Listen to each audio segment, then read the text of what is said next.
You're floating peacefully in space, just you, the stars, and silence. Then, something small slams into your helmet. No sound, no warning, just sudden death. What happens if you get hit by debris in space? Let's find out. First, let's talk about what debris means up here. We're not talking about giant satellites or broken rocket stages. Sometimes, it's a flake of paint. Yes, a chip of paint can be lethal in orbit. That's because most space debris travels at speeds of 7 to 10 kilometers per second. That's 15 to 22,000 miles per hour, about 10 times faster than a bullet. At those speeds, even a grain of sand becomes a hypersonic weapon. So, what happens when it hits you? Let's say you're an astronaut on a spacewalk, officially called an EVA, extravehicular activity. You're wearing a NASA EMU suit. It's built like a tiny spacecraft, multiple layers, thermal protection, micrometeoroid shielding. But it's not invincible. If space debris the size of a marble, say 1 centimeter across, hits your suit at orbital velocity, it carries the energy of a hand grenade. You wouldn't even have time to scream.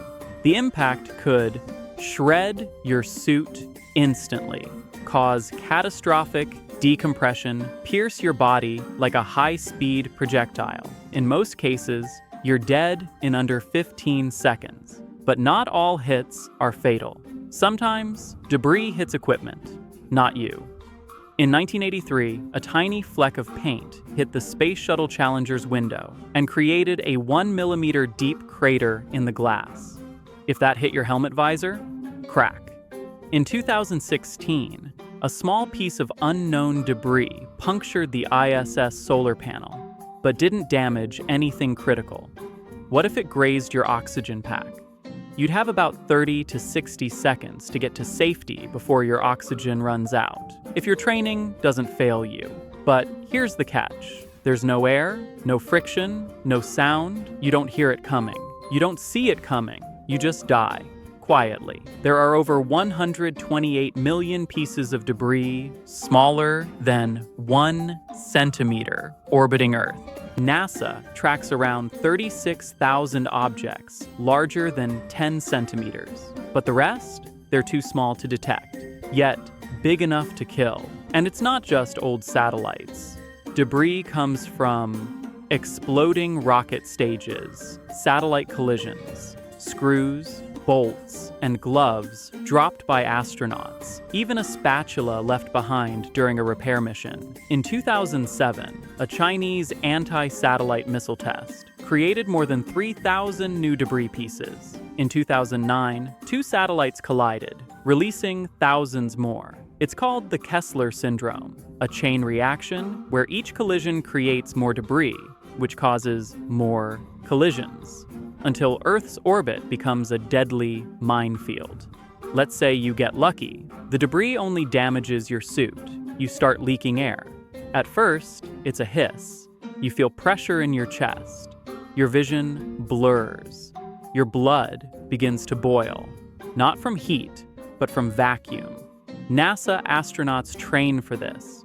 You have emergency procedures, buddy systems, and compressed oxygen reserves.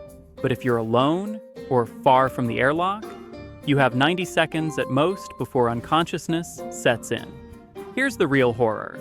This isn't science fiction.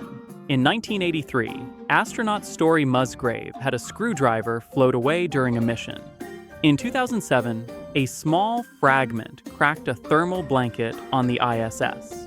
In 2013, Canadian astronaut Chris Hadfield said, "Every time we go outside, we play Russian roulette with space debris." Imagine the future.